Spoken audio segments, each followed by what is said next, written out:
This is the Dungeon Master's Handbook.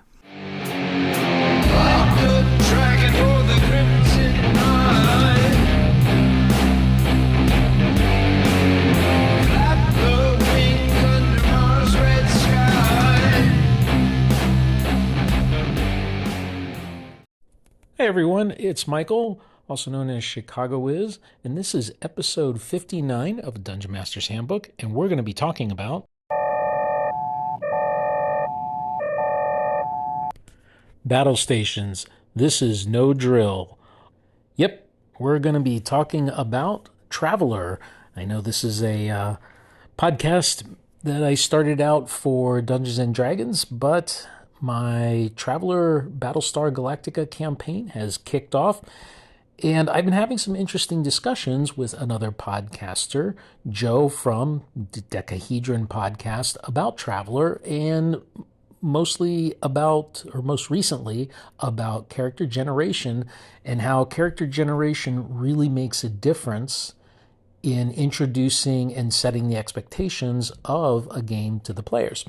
So I thought it might be interesting to go over the differences in standard classic Traveler Chargen and what I did to adapt Chargen to my Battlestar Galactica universe. Kind of introduce you all to it and give you maybe some ideas of how you might approach altering Chargen, whether it's for Traveler or for D&D or any other game. So a little background perhaps is appropriate.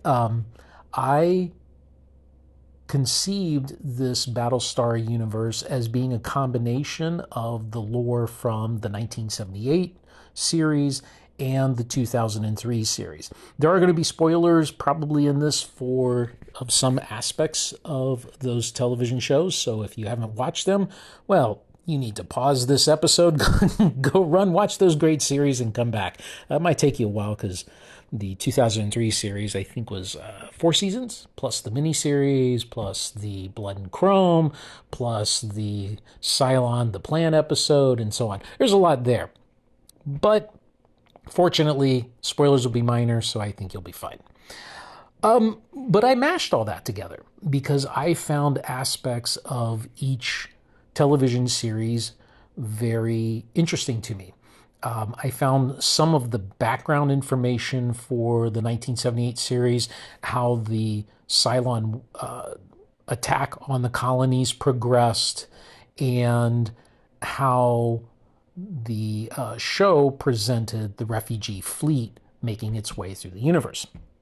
And there are aspects of that I really enjoyed and wanted to bring forward in my game, as well as there are aspects of the 2003 series that I really liked. Things that, pertaining to the type of equipment, things such as the Cylons are the result of humankind creating AI, not being very responsible with it, enslaving it, and then not reacting too well when the Cylons said, yeah, we don't really like how you're treating us, so we're going to revolt. And so I liked bits and pieces of each of the lore. So when I set about to have players play in a Traveler game set in the Battlestar Galactica universe, I wanted certain things to reflect in that. And I'm going to go over that here. So in Traveler, you have your stats. You have your strength, dexterity, endurance, intelligence, education, and social standing. And for the most part, all of those I felt were useful in a Battlestar Galactica universe, except social status. Social status in Traveler sounds a bit more feudalistic. It's talking about knights and nobles and hereditary titles and such things like that. And when I think about the TV series, that never seemed really kind of mesh with me. But then I thought about, well, what would social standing be in that world? In the 1978 series, you had TV celebrities and other types of known figures, known politicians who came aboard and had a certain amount of social status that put them in power, whether perceived power or actual power, over others. In the 2003 series, that also was true. You had the politicians, you had celebrities, you had people who had main names or even had gained wealth and power, whether before the attack of the Cylons or after the attack of the Cylons as part of the fleet. And I wanted to reflect that. So I changed social status in my game to be a reflection more of one's reputation. Think like an influencer or a celebrity or somebody.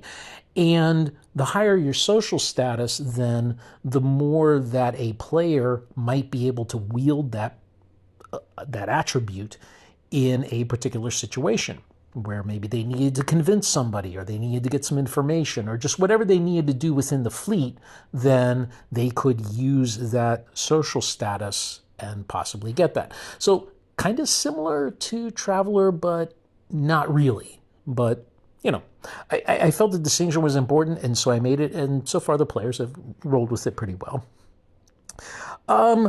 Some of the things I changed from the standard Traveler came in the expertises. So I am running with the 1977 Classic Traveler rules, and some of the expertises, also known as skills, that they have, I wanted more to reflect the Battlestar Galactica universe. So where a skill that you can have in Classic Traveler is ATV, I changed that to be, okay, instead you have experience in ground vehicles, whether it's civilian or military, and you get to pick which one. Same thing for the air raft skill. In Classic Traveler, air raft is more about controlling these kind of floating grav vehicles, but that doesn't exist in the Battlestar Galactica world, so instead I made it for winged atmospheric aircraft, which would be either civilian or military, much like the ground vehicles. You have to choose, And someone who might have military ground vehicles could be tanks. The 1978 Battlestar Galactica had this thing called the Land Ram, and it ran around and had a laser gun on it and whatnot. And so that would be something that one of my players might have, a skill in. Some of the skills regarding the weapons. Now, in the 1978 Battlestar Galactica, they had lasers. They had the laser guns that both the Warriors walked around with and the Cylons walked around with. In the 2003 series, lasers didn't exist. If you ever watch it, the things that they're shooting are projectiles. So the Warriors or the Marines and the Navy folk and the pilots and whatnot, they're walking around with projectile weapons, much like you see today. In fact, most of the guns there actually are real guns that they repurposed for the movies or the TV shows. I like that. To me, it felt more like a kind of a grittier feel for the campaign. So I stuck with projectile weapons. So right away, I threw out the laser gun. Except, I thought, wouldn't it be neat if there was the possibility of laser weapons, but they're not these cool little sidearms. They're instead these big, huge, hulking things that, if you're walking around with one, you're walking around with a huge backpack. You have this huge thing that you're hauling around, and it's not going to be very useful. Unless you are, in certain situations. And in my head, I visualized taking the M65 smart gun used by the Marines in the movie Aliens and mashing that with a backpack type of setup, almost as big as what you have seen the Apollo astronauts use, or the astronauts when they're going out and working on the International Space Station. Those are pretty big. To me, mashing those two together makes a perfect setup for a kind of a laser gun that if you want to have that, you can, but it's really limited to military use. So, it's not going to be something that you can just walk around and flash. So, the edged weapons, I limited to daggers, blades, bayonets, and swords because that just made sense to me. You don't see people walking around with halberds and pikes, which are actual options you can have in the classic Traveler game. So I limited there. By default, instead of the military services using rifle, which at the time Traveler was made, it was kind of a bolt action, seemed to be the thing that Mark had everyone using. Instead, my default is auto rifles and auto pistols, more reflective of the 2003 series. So just some of the differences in the gun and edged weapon skills. Another thing I changed was the idea of ship's boats. So in Classic Traveler, there are the large craft, which can jump between systems, and then you have more of the smaller interplanetary ships called ship's boats. So in my mind, it's small craft versus large craft. If you want to be able to fly a Viper, you're not going to have the Classic Traveler pilot skill. Instead, you want to have the Classic Traveler ship's boat skill, or small spacecraft skills that would allow you to fly these smaller vehicles. If you want to pilot the larger ships, like a large freighter or, a Battlestar or something like that, then you would have the classic Traveler pilot skill. So those are the differences for the skills. Now, I'm not going to read through all the ranks, but for in Classic Traveler, as you progress through your character generation, you essentially break up your life into 4-year chunks, and each year that you are in a service, you have an opportunity to be commissioned and promoted. Otherwise, you're considered enlisted. So what I came up with was or I cheated and stole from some of the Battlestar Galactica references online, the ranks for officers of the different services. So I came up with the Navy, the Marines, and the Army. And then, because it is possible in Battlestar Galactica lore for non-enlisted to fly, I came up with the non-enlisted ranks. So, like petty officers became, and I don't have the page in front of me, but it is possible then to be able to be a non-enlisted and have flight status and be able to do that.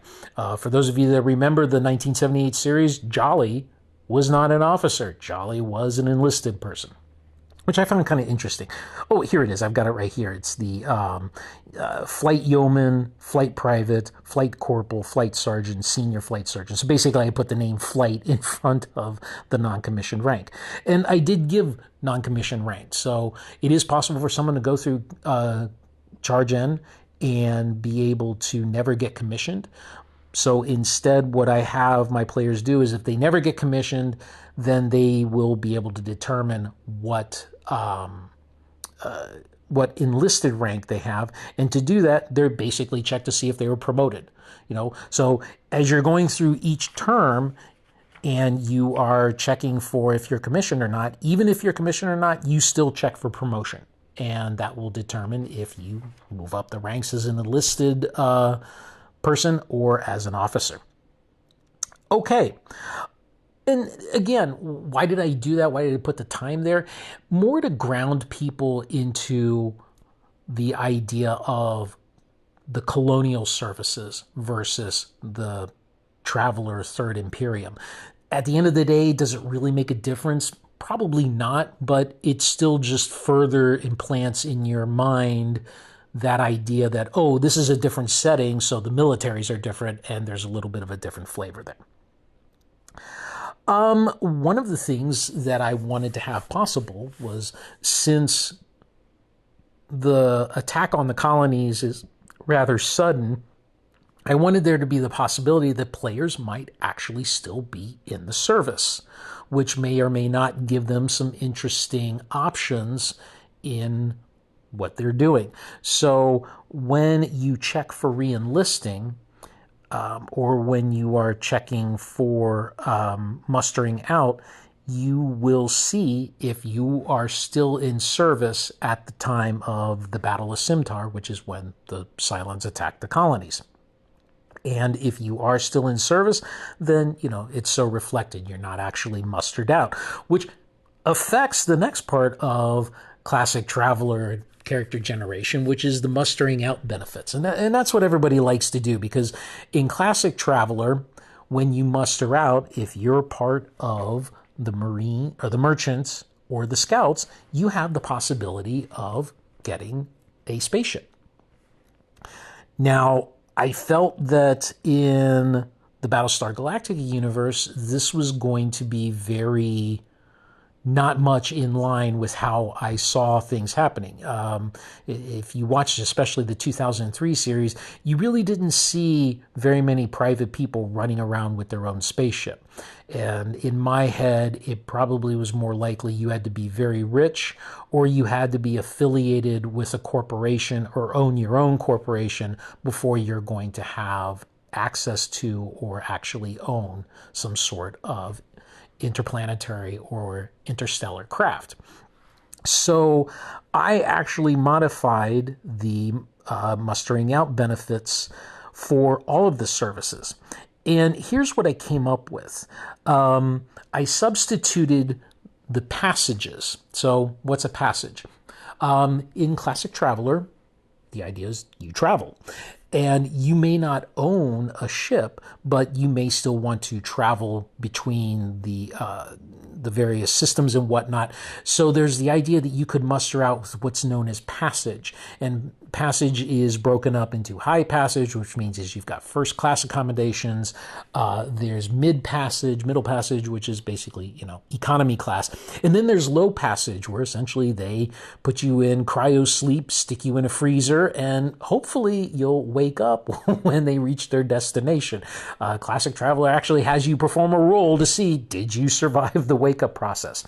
Again, none of that is ever reflected in the Battlestar Galactica universe, because it was always implied that the colonial homeworlds were fairly close to each other. So you may have to jump, but most likely you were just traveling between the various planets. So I took out the idea of passages, and I took out the idea of getting ships, and here's what I substituted. You can get tools. Tools are things that would reflect you having the appropriate equipment for a skill that you had a lot of work in. So if you are, say, skilled in electronics or engineering, then you have those tools with you. And that's, pretty valuable. You might have a job plus cash. Now, you might say, well, Mike, the colonies are gone. Why would I care about if I got a job or cash? Well, this may translate into you being connected to a corporation that may have assets within the fleet, such as spaceships, such as other things, such as equipment or people. If you had a job with Colonial Movers, well, you might have access to a ship that allows you to do some things. So here again, it's a way of being able to get to resources, but not necessarily tied to what you might think. Another option that I replaced with is the idea of a favor. Due to your service history and your relationships, somebody owes you a favor, which may result in access to some sort of a ship or vehicle. And I put in here, for a ship, this is most likely a Raptor, which is a type of a small shuttlecraft in the new Battlestar Galactica, or just a long-range shuttle, which is something that you see in both series. For a vehicle, this might be some sort of a utility vehicle or a small non-armed winged craft, or perhaps something like a land ram, a tank, or something like that. Basically, someone owes you a favor, and you can cash in that favor for some sort of an access to, again, equipment or a ship. One of the things that the other thing that I replaced the idea of a ship with is a patron. So the character has a good relationship with someone who's a really high rank, such as a captain of the Battlestar. For whatever reason, the captain of the Battlestar and you have possibly a mentor-mentee relationship, or they've just quote unquote adopted you, and you can cash in on that relationship here again for perhaps jobs, assignment, information, resources, what have you. And that, in a nutshell, is the differences that I made in the mustering out, and in sum total, the changes I made into Chargen. And that was kind of nice. I found that for the most part, Chargen for Classic Traveler seemed to work really well. I didn't have to make too many changes, and where I did make changes, I was able to pull things out and substitute things in that I felt were still as valuable, still giving the players a rough equivalent, like with the passages. So, you don't earn a passage, but you earn a patron who can possibly get you a craft, which basically gets you kind of the same thing at the end of the day. It just is better reflective of my lore.